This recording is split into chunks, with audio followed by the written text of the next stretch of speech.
Dios me los bendiga, hermanos queridos. Les saludamos desde aquí, desde nuestro hogar, su servidor, el pastor Alex Cerezo, mi esposa, Cintia León. Dios les bendiga, hermanos. Esperamos que todos se encuentren bien. Estamos un poco más contentos el día de hoy de poderlos saludar a ustedes, porque, ¿cómo se llama? El tema es que ya podemos sacar los niños. Ya hoy los niños han podido salir y ellos estaban muy contentos, la verdad, de poder. Llevan un mes y medio llevaban en la cuarentena y ellos no podían salir ni a las escaleras. Así que estamos muy contentos, esperando que todos se encuentren bien y vamos a ir directo al grano. Hermanos queridos, queremos, digamos, exponer hoy un poco la palabra del Señor, compartir una fracción de la palabra. El título del mensaje que tenemos para compartirlos hoy es ¿Quién es Dios? Vamos a decirlo otra vez al mismo tiempo. ¿Quién es Dios? Pero entre signo de interrogación sería como ¿quién es Dios? Porque cuando uno de repente le pregunta a todas las personas ¿quién es Dios? ¿Qué es lo que normalmente las personas dicen cuando les preguntan quién es Dios? Normalmente dicen lo que se imaginan. Sí. ¿Eh? Creador. Es bueno. Hay otros que dicen es una energía por allá arriba. Otros dicen Dios es mi amigo. Otros dicen Dios es una fuerza. Dios es mi salvador. Entonces, la pregunta de si estábamos solos en la humanidad fue respondida. No estamos solos en la humanidad, está Dios en medio de todo esto. Pero la pregunta no es si estamos solos, la pregunta es ¿quién es Dios? Entonces confundimos un poco la pregunta de ¿quién es Dios? Así estamos solos. No, Dios existe. No, sí, nosotros no estamos solos en el universo, Dios existe. Pero otra cosa es conocer a Dios, que fue un poco lo que tratamos la prédica pasada de una generación que no conoce a Dios. Exactamente. Entonces, ¿quién es Dios? Le preguntan, ¿quién es Dios? Bueno, le dan todos el color y el matiz que quieren, pero tenemos que mirar una cosa, que Dios nadie lo puede definir, nadie puede definir a Dios, porque Dios se da a conocer a través de las Escrituras. Dios se revela. Dios se revela. Entonces, lo que el mundo está haciendo al definir a Dios es una definición dogmática. Dogmática quiere decir lo que el mundo piensa que es Él. No lo que la palabra nos enseña. No lo que la palabra nos enseña. Dios se presenta a través de las Escrituras de quién es Él, cómo es Él y cómo piensa. Pero el mundo define a Dios, nosotros no tenemos el derecho de definir a Dios. Es una definición dogmática. Lo que queremos es la definición bíblica. Y Dios se reveló a la humanidad. En el intento del hombre querer llegar al conocimiento de Dios, fabricaron lo que se llaman hoy las doctrinas de hombres o las religiones. Fue Él el que se reveló a la humanidad. Él se quiso revelar. Amén. Amén.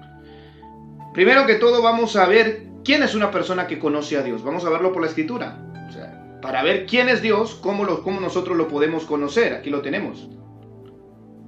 Vamos a leer Primera de Juan, capítulo 2, verso 3. Dice, y en esto sabemos que nosotros le conocemos, si guardamos sus mandamientos. Él dice, yo le conozco, yo le conozco y no guarda sus mandamientos, el tal es mentiroso, y la verdad no está en él. Pero el que guarda su palabra, en este verdaderamente el amor de Dios se ha perfeccionado. Por esto sabemos que estamos en él. El que dice que permanece en él, debe andar como él anduvo. Mire, entonces aquí nos da una definición. ¿Quién es el que conoce a Dios? Hay una definición primeramente de quién es la persona que conoce a Dios.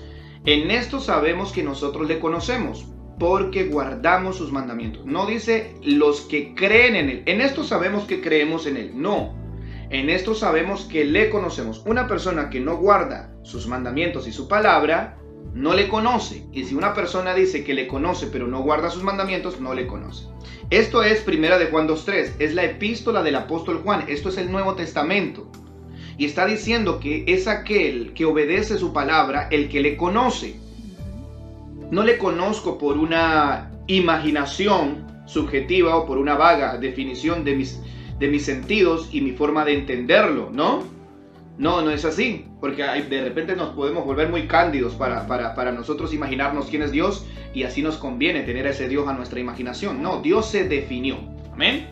No es un modelo que nosotros adoptamos, sino es Él el que dice cómo es. Exacto, Él es como yo me presento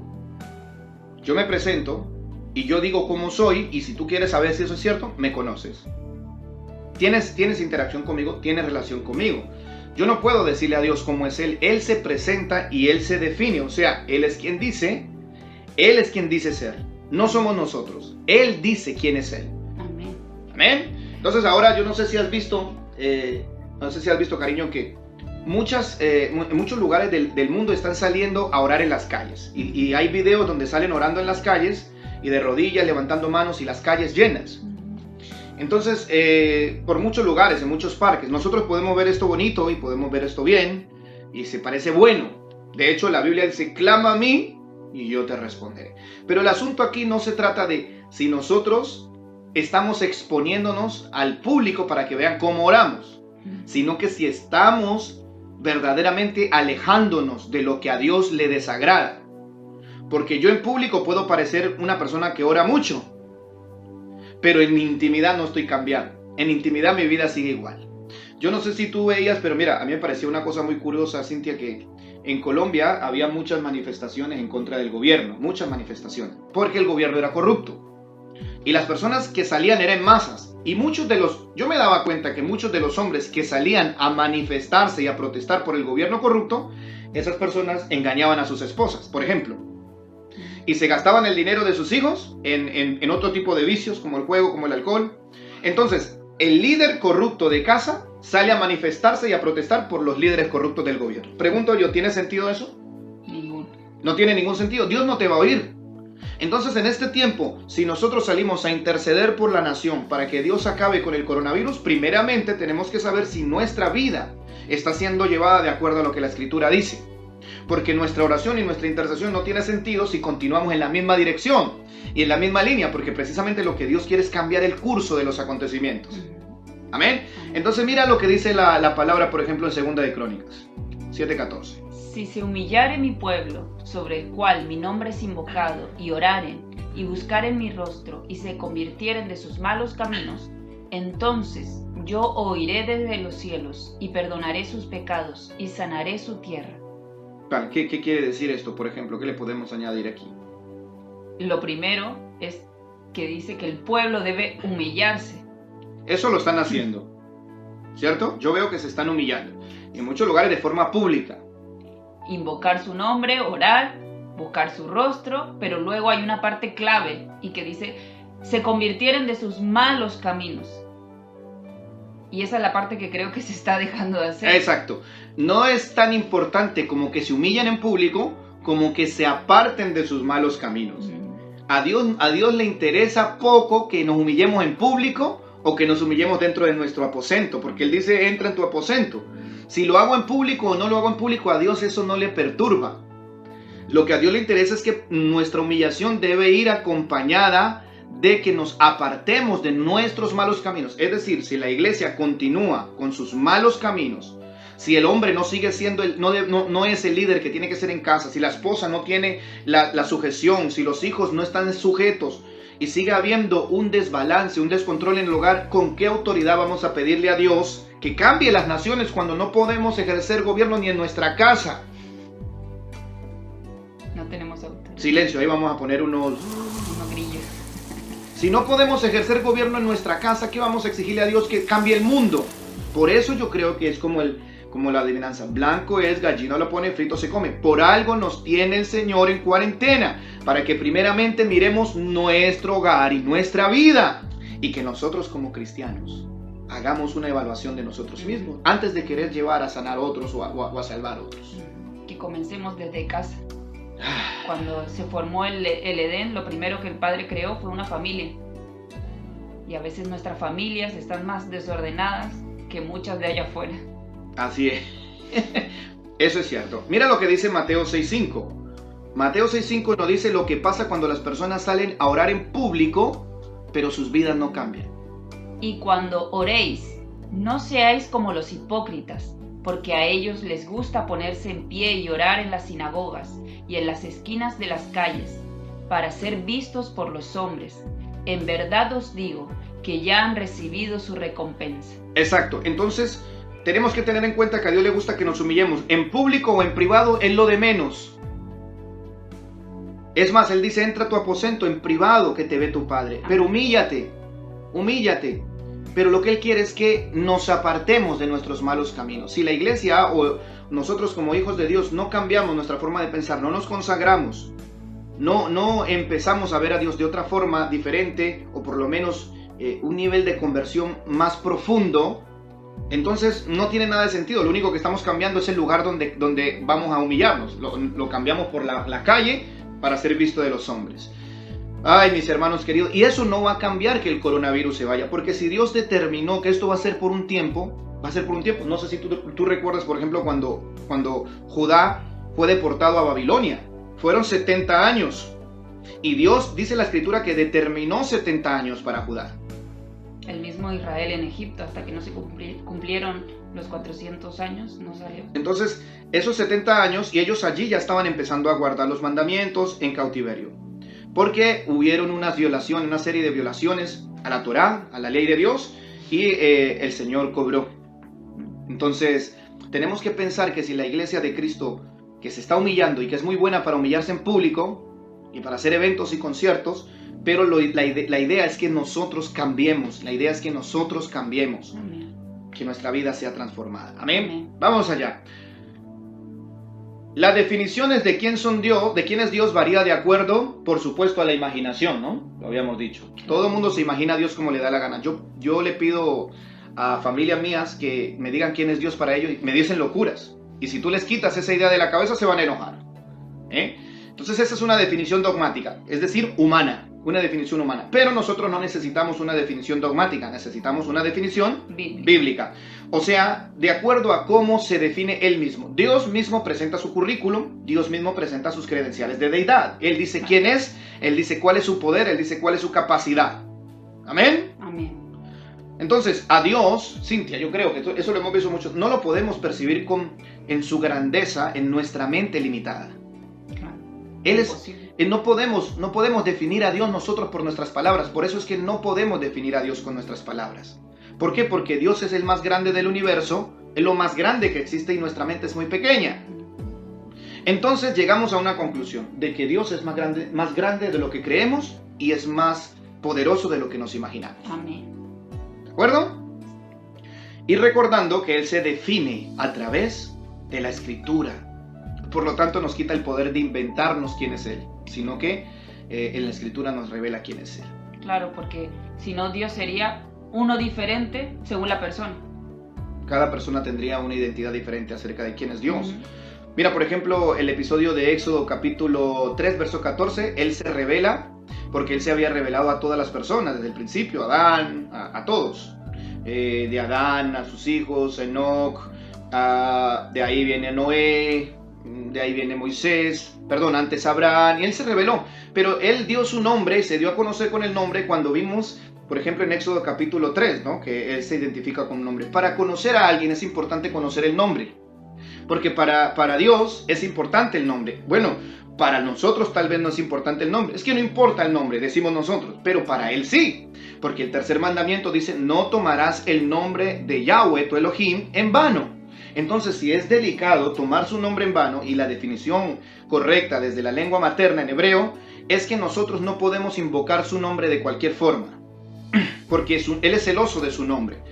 Dentro de nuestra cultura el nombre no representa nada, pero bajo la cultura donde se dieron los acontecimientos iniciales, sí, el nombre implicaba algo muy importante. El nombre era algo profético, el nombre era algo muy valioso. Y Dios se da a conocer, por ejemplo, el nombre de Moisés. ¿Qué significa el nombre de Moisés? Sacado de las aguas. Sacado de las aguas. Tiene el nombre es como una, a ver, ¿cómo podríamos explicarlo? Identidad. El nombre sí, nos da a conocer para lo que fue hecha la persona, ¿no? Si se puede decir el propósito profético de la persona. Josué, Salvador, Yahoshua, que es en hebreo. Entonces, pero no dejaba de ser un identificativo. A Josué lo llamaban y él entendía por su nombre Josué, porque él se hizo llamar Josué. Moisés le dieron un nombre y ese nombre significaba algo. Como seguramente tú buscas el significado de tu nombre y lo vas a encontrar. Entonces es importante el nombre de Dios, porque incluso Él lo considera pecado cuando lo invocan en vano. Cuando ponen su nombre en medio de una conversación en vano, Él no le gusta. Y la mayoría de los salmos, el nombre de Dios en el Antiguo Testamento está más de 6,000 veces. Más de 6,000 veces. Entonces Él le gusta que nosotros conozcamos su nombre. De hecho, el Salmo, creo que el Salmo 91 dice, por cuanto has conocido mi nombre, yo te pondré en alto. Amén. Entonces, si vamos a conocer a Dios, tenemos que saber cuál es su nombre y cómo se identifica a Él primeramente. Después es importante conocerlo a Él profundamente, pero cuando yo te conocí a ti, lo primero que quiero saber es tu nombre. Y Él se da a conocer a Moisés. ¿Te acuerdas de ese episodio? Que Él se revela a Moisés. Amén. ¿Qué le dice, por ejemplo, él a Moisés? Él le dice, ve a los hijos de Israel y diles que el yo soy te mandó. ¿Cierto? ¿Y qué significa yo soy? ¿Qué significa yo soy? Que existe en sí mismo. Yo soy es una persona que existe en sí misma gramaticalmente. Yo soy el que era, el que es, el que será. Esa definición la da también en Apocalipsis, luego lo vamos a ver. Y él le da a conocer el tetragramatón. El tetragramatón, que es YHWH, que en nuestras letras. Entonces él se da a conocer con el nombre y luego posteriormente dice Yahweh. Yahweh es mi nombre. Transliterado el nombre se dio a conocer como Jehová, pero ese no es el nombre en realidad, o es un nombre transliterado. Pero en fin, Jehová y Yahweh, Yahweh es el nombre que él le dio a conocer a Moisés. Amén. Amén. Entonces nosotros vamos avanzando en este punto. Él se da a conocer primeramente con un nombre. Y vemos ahora en Apocalipsis capítulo 1, verso 8. Yo soy el Alfa y la Omega, dice el Señor Dios, el que es y que era y que ha de venir, el Todopoderoso. Y la palabra todopoderoso es Shaddai. Shaddai. Él ya dio su nombre. Ya te das cuenta que ahí dice yo soy. Pero ahora está dando una definición de sí mismo. Él está diciendo yo soy el Shaddai. Yo soy el Todopoderoso. No hay nadie más poderoso que yo. Entonces, a partir de cómo se define él, lo podemos estudiar. ¿Cierto? Amén. Ahora vamos a enfocarnos, por ejemplo, en una parte. La justicia de Dios. ¿Verdad? La palabra para justicia es Sedek. De allí es donde nace el famoso, ¿cómo se llamaba? El sacerdote. El sacerdote de Melquisedec. En realidad Malquisadik, más exactamente, pero Sedek es justicia. Él era Melqui de Melech, de rey, rey de justicia. Entonces la palabra Sedek es justicia. De ahí es donde viene la frase de Yahweh Tzidkeinu o Jehová Tzidkeinu, que significa Yahweh, justicia nuestra. ¿Estamos de acuerdo? Entonces, fíjense, por ejemplo, vamos a ver textos bíblicos que hablen de la justicia. Ezequiel 33, 20. Y decís, no es recto el camino del Señor. Yo os juzgaré a cada uno de vosotros según sus caminos, oh casa de Israel. Israel decía que no eran rectos los caminos del Señor. Y él me está diciendo que sus caminos son rectos. Amén. Y que nos va a juzgar. Dice, te voy a juzgar, Israel, de acuerdo a lo que tú haces, de acuerdo a tus caminos. Jeremías 1:16.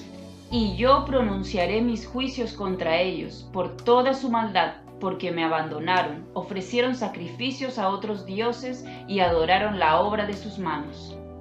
Yo pronunciaré mis juicios. Ese es Yahweh Tzidkeinu, es justicia nuestra. Amén. Entonces, ¿cuál es el objetivo de que Dios dé a conocer su justicia? Porque Él da a conocer su amor y está claro de cuál es el objetivo cuando Él nos muestra su amor. El objetivo es que nosotros lo amemos. ¿Me entiende? Si Él nos muestra su amor es para que nosotros lo conozcamos en su esencia más grande. Dios es justicia, pero también Dios es amor. De hecho, el atributo más grande de Dios es el amor. Pero no tenemos que olvidarnos que Él es justo. Él es justo. Entonces, cuando Él nos muestra su amor, por ejemplo, con la venida, con enviarnos al Mesías, nos damos cuenta cuánto nos ama. Y nosotros eso nos gusta y nos apegamos a eso. Pero cuando Él nos da a conocer su justicia, ¿qué nos quiere dar a entender? Que lo debemos respetar con reverencia y temor. Que debemos respetarlo, temerle. Temerle, debe haber respeto, debe haber temor.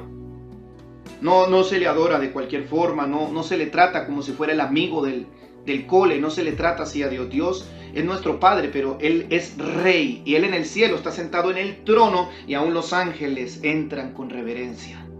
delante de su presencia. Nosotros también, aunque seamos hijos, no es que somos hijos, sí, pero en la cultura nuestra, un hijo entra a la presencia de su padre como quiere. En la cultura en la que fueron escritas la palabra y lo que representa un rey, su hijo, aunque fuera hijo, entraba con sumisión, aunque fuera hijo.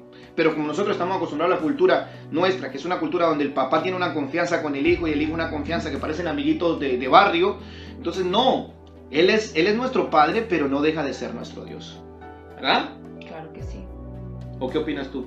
Claro, si nosotros, porque ninguno de nosotros es hijo de rey, menos de la antigüedad, no tenemos ascendientes de esto, pero si usted estudia un poco, para presentarse delante del rey, tenía que ser llamado. No cualquier persona venía como quería y se presentaba porque ya yo soy familia, soy el hijo, soy la esposa y me puedo presentar. No, y tenían que entrar con la cabeza agachada y con el máximo respeto. No importaba fuera quien fuera, porque él era el rey y era la máxima autoridad. Imagínense si nosotros estamos delante del Rey de Reyes.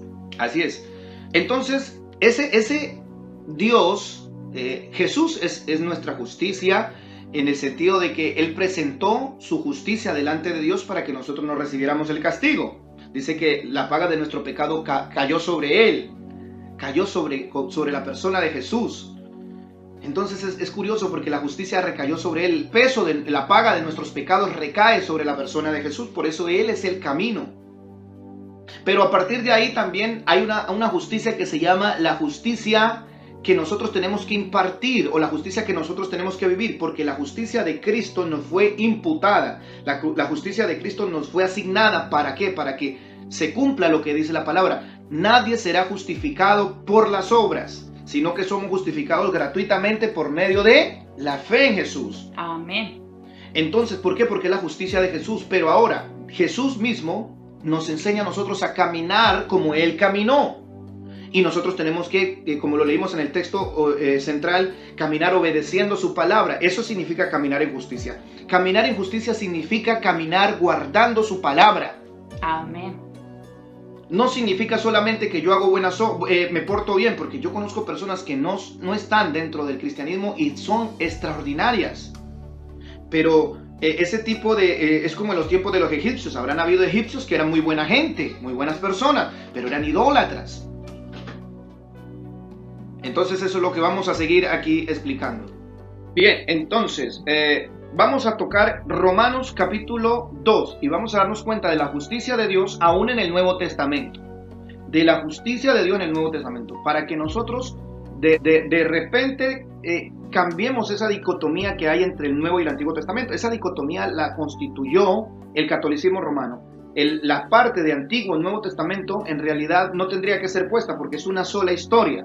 Es una sola historia, amén, que comienza en Génesis y termina en Apocalipsis, en donde hay un pacto y donde ese pacto se viola y luego Jesús viene a renovar, a dar un nuevo pacto, ¿me entiendes? Ya no se puede entrar por medio del primer pacto, ahora tenemos que entrar por medio del nuevo pacto, cuyo mediador es Jesucristo. Amén. Ese es nuestro Jesús, amamos a Jesús, pero ¿cómo le demostramos nosotros a Jesús que lo amamos? ¿Cómo? Con obediencia. Con obediencia, guardando sus mandamientos. Amén. Entonces mire la justicia de Dios en el Nuevo Testamento. Sigue habiendo justicia. Hay perdón, porque ahora estamos en Cristo Jesús, pero sigue habiendo justicia. Romanos 2.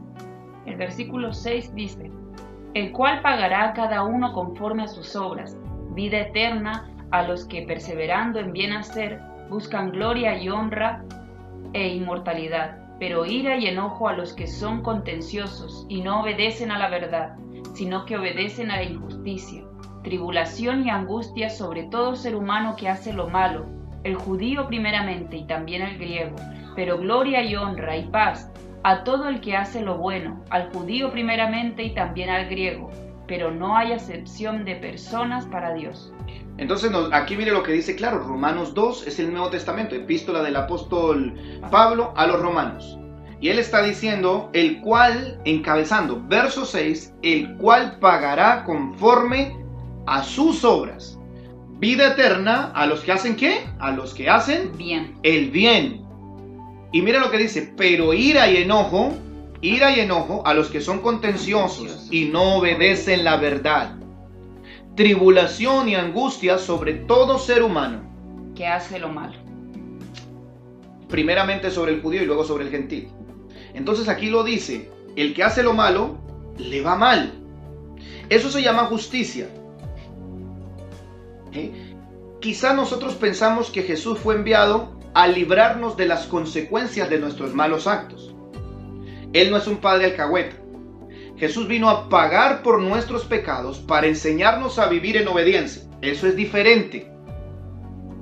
Él no vino a taparnos nosotros, porque dice, no, que Él tomó nuestros pecados y los echó. Vale, pero los que nos echó fue cuando venimos a Él. A partir de ahí tenemos que caminar una vida apartados del pecado. Claro. Mucho dirá, pero pastorales, vamos a equivocarnos, ¿verdad? Claro, es como si, por ejemplo, mi niño cumple 15 años y le regalo un coche, pero no sabe conducir, y yo dijera, no pasa nada porque total tengo dinero para pagarle todas las multas que mi hijo traiga. Es mejor que yo le enseñe a mi hijo a conducir. Claro que algún día traerá una multa, pero no siempre irá de multa en multa. Exacto, me gusta ese ejemplo, es verdad. Jesús no es el Padre que tiene una cuenta ilimitada, ni la sangre de Cristo es un trapito, o la sangre de Cristo no es una lavandería, no es una lavadora, no es un detergente donde metemos nuestros pecados para que se laven cada vez que queramos. No, porque Él pagó por nuestros pecados para que aprendamos a vivir como Él vivió.